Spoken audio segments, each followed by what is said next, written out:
다윗의 인구조사 이야기입니다. 다윗은 요압과 백성의 지도자들에게 브엘세바에서 단까지, 즉 이스라엘 전국의 인구를 계수하여 보고하라고 명령합니다. 3절을 보면 요압은 다윗의 백성이라는 점을 지적하며 중요한 사실을 언급하는데, 내 주께서 어찌하여 이 일을 명령하시나이까? 어찌하여 이스라엘이 범죄하게 하시나이까? 라고 묻습니다. 요압은 인구조사의 의도를 잘 파악하고 있었습니다. 하나님이 아닌 사람의 숫자를 의지하는 것은 하나님 앞에서 범죄하는 일과 같은 일이었습니다.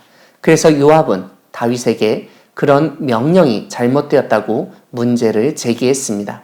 하지만 다윗은 요압의 말을 듣지 않았습니다. 4절을 보면 왕의 명령이 요압을 재촉했습니다. 결국 요압은 이스라엘 땅에 두루다니며 인구 조사를 마치고 돌아와 백성의 수요를 다윗에게 보고했습니다.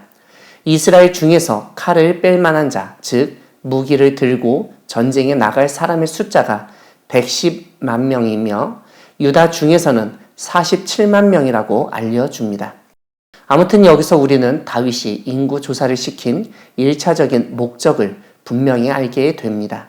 다름 아니라 군사력을 확인하고 백성을 군사로 동원하고자 한 것입니다. 다만 6절을 보면 요압이 왕의 명령을 마땅치 않게 여겨 레위와 베냐민 사람은 계수하지 않았다고 알려줍니다. 7절은 하나님이 다윗이 명령하고 행한 그 일을 악하게 여기셨고 이 일로 이스라엘을 치셨다고 설명합니다. 결국 나라에 재앙이 생기자 다윗은 내가 이 일을 행함으로 큰 죄를 범하였다고 하나님께 자신의 잘못을 그대로 고백하고 기도합니다. 다윗이 기도한 다음 날 선견자 갓에게 하나님의 말씀이 임하여 다윗에게 전해졌습니다. 하나님은 다윗으로 하여금 3년 기근, 3개월 도피 생활, 3일 전염병 중 한 가지를 고르도록 하셨습니다. 13절을 보면 다윗은 공경에 빠졌다고 하면서 사람의 손이 아니라 하나님의 손에 빠지길 원하였습니다. 그래서 하나님은 3일 전염병을 내리셨습니다. 14절을 보면 전염병으로 죽은 자가 7만 명이었다고 알려줍니다. 일이 이렇게 진행되자 다윗은 백성을 계수한 것도 자신이고 범죄하고 악을 행한 자 역시 자신이라고 하면서 백성에게 재앙을 내리지 말아달라고 간청합니다. 18절에서 여호와의 천사는 갓에게 명령하여 다윗에게 여부스 사람 오르난의 타작 마당에서 여호와를 위하여 제단을 쌓으라는 메시지를 전하도록 하십니다. 25절을 보면 다윗은 그 타작 마당 값으로 금 600세겔을 달아 주었다고 합니다. 이렇게 매매 계약을 마친 후 다윗은 거기에 여호와를 위하여 제단을 쌓고 번제와 화목제를 드렸습니다. 26절은 하나님이 하늘로부터 번제단 위에 불을 내려 응답하셨다고 알려줍니다. 불을 내리신 것은 하나님의 뜻을 보여주신다는 의미도 있고 무엇보다 제단과 제물을 하나님이 기쁘게 받으셨다는 의미로 이해할 수 있습니다. 사랑하는 광야교회 성도 여러분, 하나님은 권력에 도취되어 인구조사를 한 지도자를 국가적 재앙을 통해서 그 잘못을 깨닫게 하시고 회개했을 때 용서하시는 분이십니다. 다윗은 예루살렘을 정복하고 다윗성으로 만들었으며 하나님의 궤도 옮겼고 주변 민족 국가들도 정복하고 복속시킨 후 자신의 힘이 어느 정도인지를 알고 싶었습니다. 그래서 이스라엘과 유다의 인구를 조사하라고 명령을 내립니다.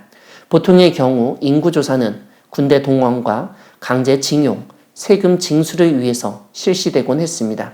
무엇보다 인구조사는 하나님을 의지하는 것이 아니라 사람을 의지하는 것, 그 나라의 힘이 군사력과 경제력에 달려있다는 것을 보여주는 것으로 이해됩니다.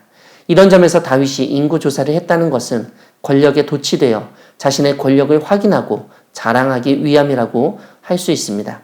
오늘 본문 1절에서 사탄이 다윗을 충동하였다는 설명에서 우리는 다윗의 이런 욕망을 사탄이 건드리고 자극했다는 것으로 이해할 수 있습니다. 이러한 잘못된 욕망의 근거에 진행된 인구조사 때문에 결국 7만 명의 사람들이 희생당했습니다. 지도자 한 사람의 이기적인 생각과 그릇된 판단과 독단적인 명령이 그가 그렇게 확인하고 자랑하고 싶었던 이스라엘의 인구를 7만 명이나 감소하게 만들었던 것입니다. 하나님 앞에서 우리가 가진 것을 자랑하고 과시하려 할 때 오히려 하나님은 그것이 아무것도 아님을 깨닫게 하실 수 있는 분입니다. 그러므로 우리는 늘 겸손히 생각하고 주변 사람의 말에 귀를 기울이며 나의 힘, 사람의 힘을 의지하는 것이 아니라 하나님을 의지하며 생활하려 노력해야 합니다.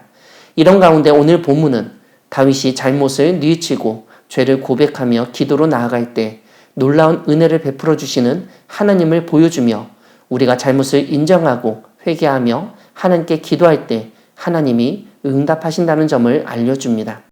우리의 잘못된 판단과 선택으로 위기와 멸망의 상황에 처했더라도 하나님께 회개와 죄의 용서의 기도를 드리며 하나님의 응답과 은혜를 경험하는 우리 모두가 되기를 소망합니다. 아멘.